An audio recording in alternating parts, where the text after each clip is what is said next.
Bem-vindos a mais um vídeo do Conhecimentos da Humanidade, e hoje eu quero falar sobre o tarô como um sistema esotérico. Mas antes a gente precisa entender o que é ser esotérico.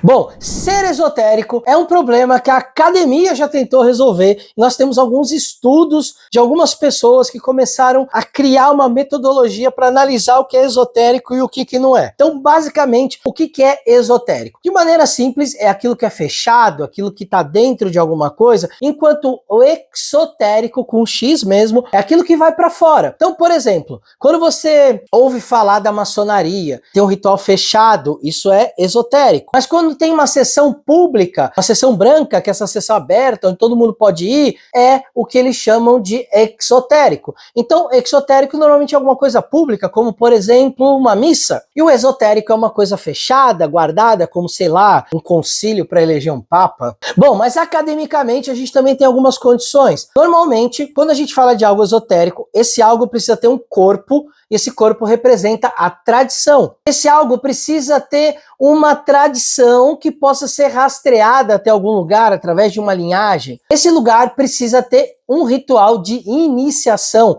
para marcar o início de um lugar para o outro. E tem mais algumas outras coisinhas. Então, o fato de algo ser mágico não quer dizer que é esotérico. O fato de alguma coisa ser mística não quer dizer que é esotérica. Para ser esotérico, precisa ser algo fechado, algo transformador, passado por uma linhagem, ter ali uma relação de um guru ou de um mestre discípulo e também ter uma iniciação para marcar esse processo. Bom, então eu posso dizer que o tarô é esotérico? Sim e não. Vamos começar pelo o que eu já contei no vídeo passado sobre as origens do tarô, e eu terminei o vídeo falando que o tarô se popularizou na Europa, principalmente com mulheres cartomantes que tiravam ali os seus oráculos nas cidades para qualquer viajante ou qualquer morador que quisesse saber do seu futuro ou saber se a sua galinha ia colocar 3 ou 2 ovos naquele dia. Gente, para oraculista a galera pergunta de tudo mesmo. Bom, essas mulheres se popularizaram tirando o tarô como uma forma oracular. Isso ganhou uma expressão muito grande, principalmente ali no século XVIII, XVII, onde isso se popularizou, cresceu bastante na Europa e virou uma prática comum. E muito do que a gente tem de imagem hoje popular do tarô no mundo é uma imagem que vem justamente dessas cartomantes que começaram a aparecer ali no período já de Renascimento, já um período ali de Novo Mundo descoberto. A Europa estava fervilhando com essas ideias de oráculos, a astrologia era super aceita, era super comum, reis usavam a astrologia, mesmo que ela tenha sido quebrada da astronomia em 1666. Bom, então você tem uma prática ali que está se espalhando, até que quando chega uma galera do ocultismo, uns caras vão olhar para aquilo e falar, pô, essa ferramenta é muito legal, essa ferramenta trabalha com umas ideias, umas virtudes, com símbolos que são muito humanos, vamos trazer isso para dentro do ocultismo. O tarô, então, ele é trazido para dentro do ocultismo, e aí ele é trazido de formas meio assim, que eu vou dizer, meio picaretas, vamos dizer assim. Por que eu tô falando disso? Não que o uso do tarô hoje no ocultismo seja desse jeito, mas quando a galera quis trazer o tarô para dentro do ocultismo, teve alguns ocultistas que inventaram várias histórias que não tinham a menor base. Uma delas era dizer que o tarô tinha vindo do Egito, quando não existia nada, nenhuma comprovação científica disso, a não ser uma grande vontade de que ele fosse egípcio, porque a egiptologia estava na moda. Bom, a gente vai ter dois caras que talvez sejam importantes nessa transição do tarô de oráculo, das ruas, das cartomantes, para dentro de ordens iniciáticas, que vai ser o Gebelin e vai ser o Eteila. Esses dois caras vão pegar o tarô e vão olhar para eles como uma linguagem simbólica que está falando sobre, na verdade, a jornada humana. Isso vai se desenvolvendo ao longo do tempo, não é que eles criaram assim, olha, criei hoje, amanhã já é assim. É uma ideia que vai se desenvolvendo, mas basicamente a ideia é o louco, que é a primeira carta do tarô, ou a última, ou ela não tem número, mas ele é um viajante. Então ele tá ali com a sua trouxinha, o seu cão, o seu precipício onde ele vai se jogar sem medo, e ele vai iniciar uma jornada, sendo que todas as cartas dos arcanos maiores do tarô seriam representações das etapas dessa jornada até que ele chegue no mundo, que seria o final, a realização dessa jornada. Então, dentro dessa ideia, o louco ele tem que aprender o que é essencial para ele tem que caminhar, ele tem que reconhecer os poderes dele, ele tem que enfrentar os desafios no caminho, ele tem que perceber o que ele aprendeu e no final colocar o que ele aprendeu em prática. Dentro dessa ideia, então, o tarô, ele ganha aí uma espécie de divisão. Eu tenho, então, a cartomancia oracular, que continua muito forte, principalmente praticada pelas mulheres, e aí eu vou ter um sistema esotérico, mágico, como um caminho espiritual, criado dentro das ordens iniciáticas, principalmente por homens. Esses ocultistas, então, do século XVIII, XIX, com esse renascimento do ocultismo que está acontecendo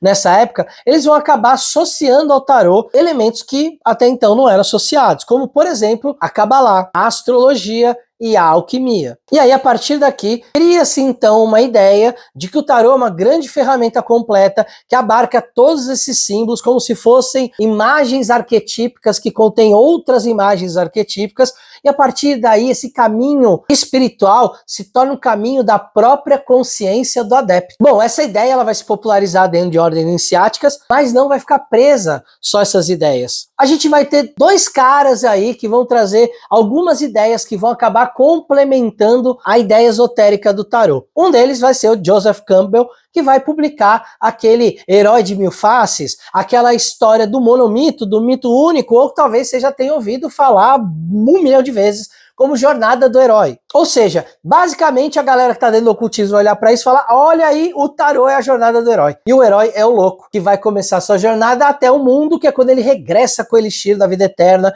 ou com a pedra filosofal, que nada mais é do que a experiência que ele teve na jornada, que ele vai dividir com o mundo onde ele habita. Bom, mas teve um outro cara também que começou a pesquisar o tarô, a alquimia, imagens arquetípicas, e vai cunhar modernamente uma ideia específica dele sobre arquétipos, que é o Carl Gustav Jung. O Jung é um cara que talvez muita gente ache que inventou a ideia de arquétipos, mas não, essa ideia é grega, arqué, ideia, tipos, né, categorias de ideias, isso já vem desde Platão. Ele bebeu em vários trabalhos diferentes, trabalhos do meio místico e trabalhos de meio acadêmico, para formular a teoria dele, não como uma teoria mística, mas como uma teoria psicológica. E aí ele cria alguns arquétipos, o que ele enxerga que são arquétipos recorrentes dentro da história da humanidade, e vai colocar o tarô nessa história, dizendo que o tarô são representações, ou seja, são imagens que representam os arquétipos. Então eles são imagens arquetípicas. E aí o Jung ele vai acabar psicologizando o tarô passa a ser uma ferramenta inclusive usada em terapia por alguns terapeutas, não de forma oracular, mas de forma imagética, para ver o que aquelas imagens elas despertam naquele paciente, principalmente no inconsciente dele. O próprio Jung vai colocar as cartas do tarô como ferramentas imagéticas importantes que representam esses arquétipos que fazem ligação entre o nosso inconsciente com o suposto inconsciente coletivo, onde existem e moram todos os arquétipos e onde a humanidade se toca e reconhece informações através desse inconsciente coletivo. Então ele está falando de algo aqui exclusivamente psicológico e universal. Mas dentro do ocultismo, essa ideia também vai ser abordada e vai ser abraçada. Olha que legal, a gente já usava isso desse jeito, como um caminho de consciência, de autoconhecimento. E aí agora chega um psicólogo aí famoso, um psicanalista famoso, um fundador de uma linha dentro da psicologia analítica, e esse cara tá falando exatamente o que a gente já falava aqui dentro. Pô, então olha só, a psicologia tá validando o uso do tarô como uma ferramenta esotérica. E aí a gente vai ter, obviamente, o crescimento dessa ferramenta dentro das ordens, a participação de mulheres também. Não à toa a gente tem a Pamela Smith, que vai desenhar o tarô do Arthur Eder Waite, e a gente vai ter a Frida Harris, que vai desenhar o tarô do Crowley, chamado de tarô de Thoth. E esse tarô ele é muito bacana também, porque ele também é um tarô esotérico iniciático. O Crowley é conhecido por ser o fundador da Telema, e ele funda uma ordem chamada Astrum Argentum, que é uma ordem que tem a Telema como a sua essência, a sua linha filosófica. E o tarô de Thoth, algo que vai estar ligado a ensinamentos e preceitos que têm ligação com a Telema, logo com a Astrum Argentum. Alguns estudiosos dizem que dentro da Astrum Argentum, um adepto só tem ligação direta com o seu mestre, com o seu guru, vamos dizer assim, e que ele não conhece mais ninguém da ordem, ele só conhece ali alguém diretamente, ou pelo menos era assim que era antigamente. Então, se morresse esse guru, esse adepto ficava literalmente órfão de pai e de mãe, ou de mestre, de guru. Ele tinha que continuar a trilha iniciática dele. Então é dito que o Crowley escondeu as chaves das iniciações da Astrum Argentum dentro do tarô de Thoth. Verdade ou não, fato é que é um tarô que se tornou muito popular, porque ele tem uma linguagem única e é uma linguagem extremamente alquimista, que propõe, através do entendimento das imagens, da percepção da alma que aquele tarô tem, uma mudança alquímica interna do praticante. Bom, e aí eu tô chamando aqui o tarô de esotérico. E por que então que ele é esotérico dentro daquilo que eu falei no começo do vídeo, daquelas características? Bom, porque dentro de uma ordem iniciática, a gente vai ter uma iniciação, senão se chamaria ordem iniciática, certo?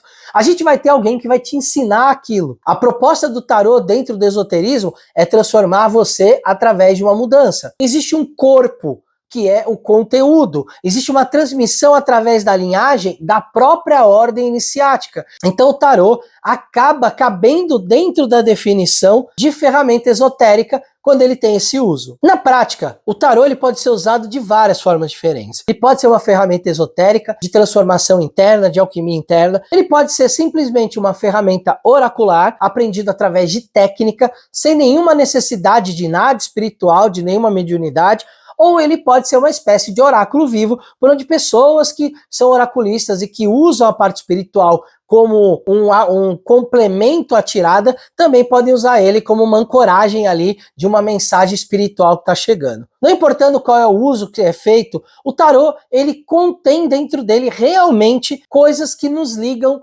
ao inconsciente humano. Virtudes, como eu já disse nos outros vídeos, imagens que falam sobre potenciais da humanidade, cuidados que a gente tem que tomar, ou seja, imagens que servem para qualquer ser humano, porque qualquer ser humano já ouviu falar dos desafios da sua vida, já ouviu falar dos momentos em que precisava dar um passo adiante, momentos em que precisava repensar a vida, momentos em que precisava despertar para novos aspectos, coisas que cabem para qualquer ser humano e que talvez, dependendo do momento que você está, um arcano maior pode cair ali e pode te mudar por dentro, ou pode te trazer uma mensagem do seu inconsciente, ou pode canalizar uma mensagem espiritual, não importando de onde vem, aquela mensagem talvez seja o mais importante para você naquela hora. Então ouvir a mensagem, refletir com sabedoria sobre a mensagem, principalmente tem muito cuidado da onde está vindo essa mensagem, por que canais ela está vindo. Isso é muito importante para a gente refletir e talvez, quem sabe, o tarô vire aí uma ferramenta espiritual, oracular, esotérica, mas que no fundo traga um pouquinho mais de autoconhecimento para você. Espero que você tenha gostado desse conteúdo, espero que você já tenha tido algum contato com o tarô de alguma forma, nem tenha sido vendo numa série, ou de repente você tira tarô e curte jogar o tarô. Espero que você tenha gostado, esfirras tarólogas para vocês. A gente se vê num próximo vídeo aqui no Conhecimentos da Humanidade. Manda esse vídeo pro seu amigo tarólogo aí que gosta desses assuntos, ou para aquela pessoa que tem um medo de tarô, quer conhecer um pouquinho mais sobre o tarô. A gente se vê num próximo vídeo. Valeu!